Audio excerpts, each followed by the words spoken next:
Hello, Hallmark hot takers, and welcome to the final episode 31 of season 3 of Hallmark Hot Takes, where we watch, rate, and review all of the countdown to Christmas movies from the Hallmark channel. And here to explain the rating system for the last time this season. Oh, thank God. It's a candy cane based rating system where we have the opportunity to award the movie half to 5 candy canes, add them together to get a possible 10 candy canes. And that is based on how much we liked or disliked this movie. So, tonight's final offering is Hanukkah on Rye, starring Jeremy. I don't know what I wrote there. Yeah, it's okay. Jeremy something.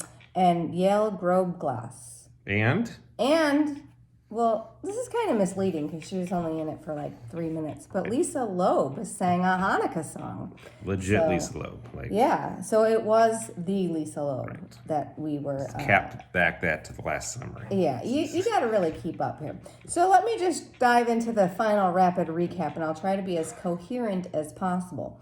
So meet Molly, who is going to be taking over in a couple years her family's Jewish deli on the Lower East Side of New York City. Zimmers. Nope. No, they're Gilbert's. Zimmers is the other one. Gilbert's, they have an older clientele, lots of Jewish traditional food.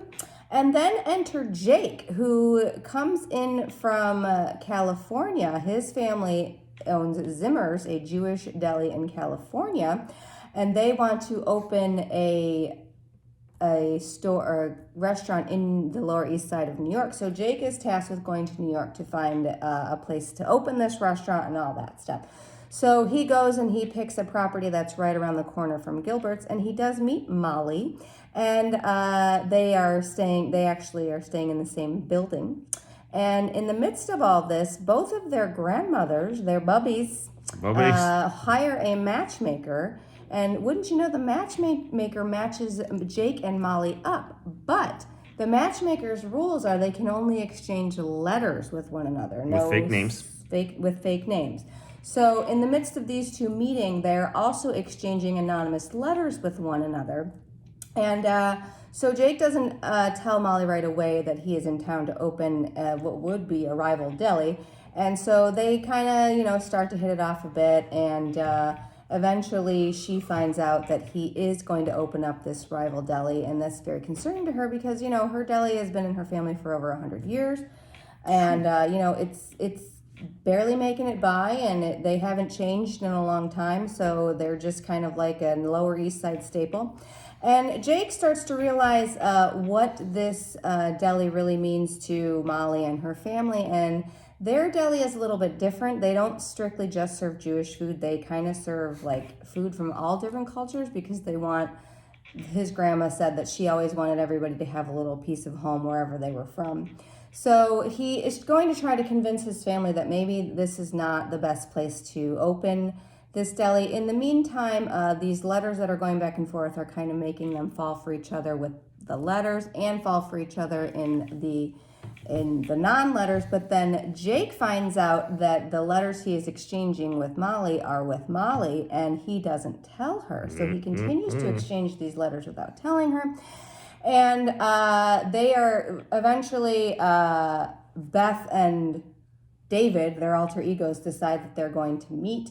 And wouldn't you know that Jake's family then comes into town and they're ready to sign the lease. And he is unable to talk his grandma out of signing the lease because she has roots in New York City and her mother always wanted to open a Zimmers in New York City because that's where her parents met, and it's a very big thing. So he can't talk their grandma out of it. He ends up signing the lease, and then we find out that Molly has chosen Jake over David.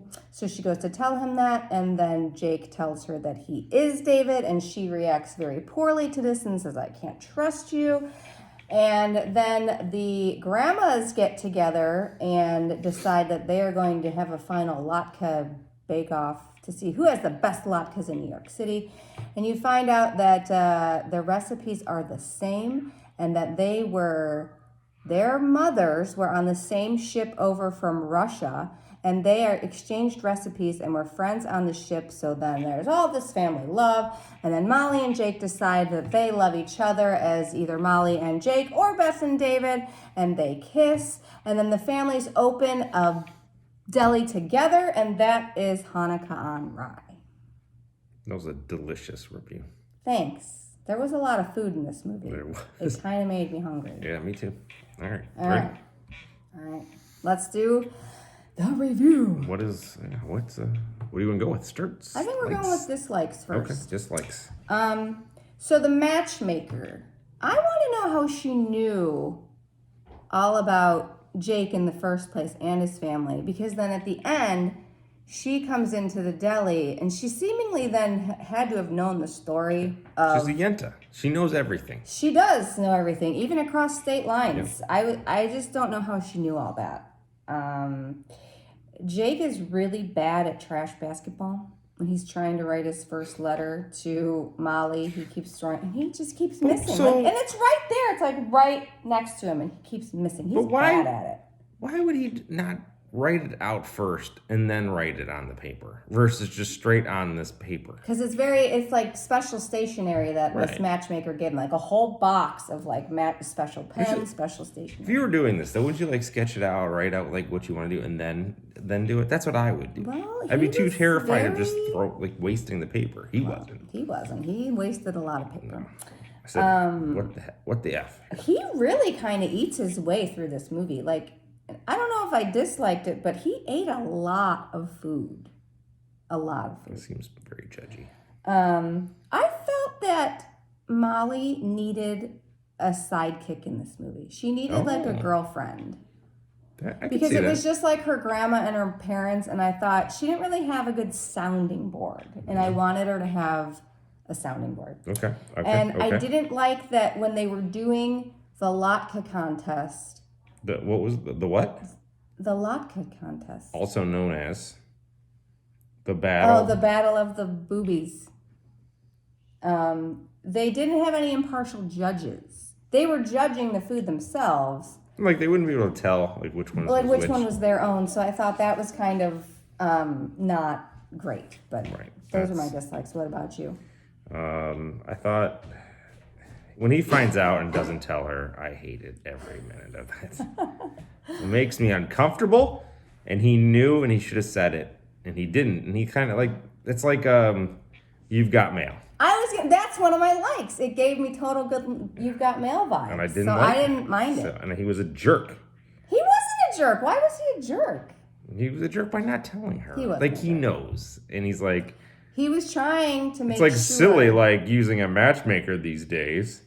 Like, you son of a bitch. Wow. Also, I also didn't like. I don't like that. So the thing is, the deli is doing okay, right? It's this 100-year deli, and Zimmerman's is coming in, right? Right. And they have this different thing, and it's a very close competition.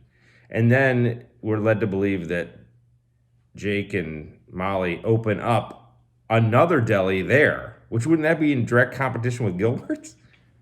I don't know. Well, and it's like right next to what it is. Zimmer's. They didn't open Zimmer's, but they opened up Sarah's and Sarah and Rebecca's. But that's the same location that is near Gilbert's.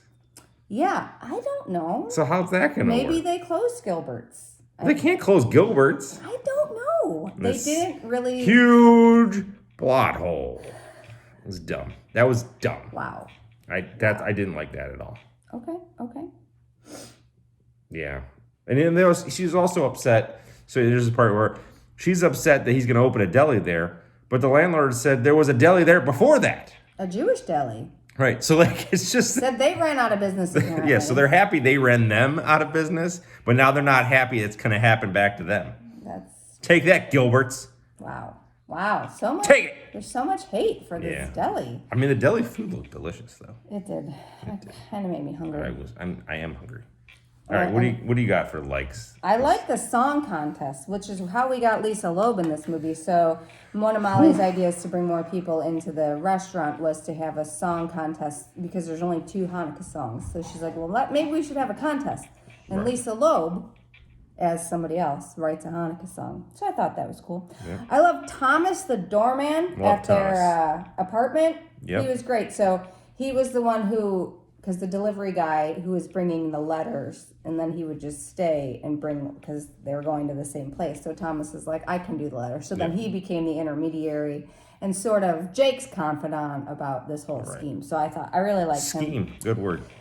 I love the letter writing, and I love that this gave me a whole You've Got Mail vibe. I really appreciated that. Rival businesses even. I mean, there was no little ding of You've Got Mail, but I appreciated the letter writing. Ripoff. Oh, stop it. Cheap.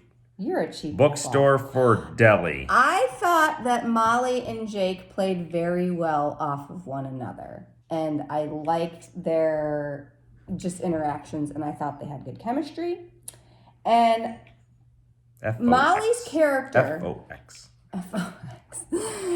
Molly's character, the way she was written, could have very easily slipped into stubborn to annoying. But the way that she played the character, she had a great balance of being stubborn, but also being extremely likable. She was stubborn in the right ways, and then also could admit when she was wrong. But the way they wrote her character, she just played it really well. Where I generally find like overt stubbornness off-putting and irritating. She did not give me that vibe, and I really enjoyed her character. So those were my likes. Those are all good likes. I liked the Jewish moms. They all got together and they were friendly to each other. It was the grandmothers that were at ends, which was cool. And the dads. But then it was really touching at the end when they realized that their moms were. I was hoping they were finding out they were related. No, that would have really ruined the whole movie. I think that would have been great. Yeah. Well, you were concerned there for a minute because you're like, they're the same recipe, and they're like, your mom's name was what? And then That's my mom's name. Right. You were a little concerned there for a minute. They talk about poutine from Canada, so that was good. That's a good Canadian reference and food choices. I love that.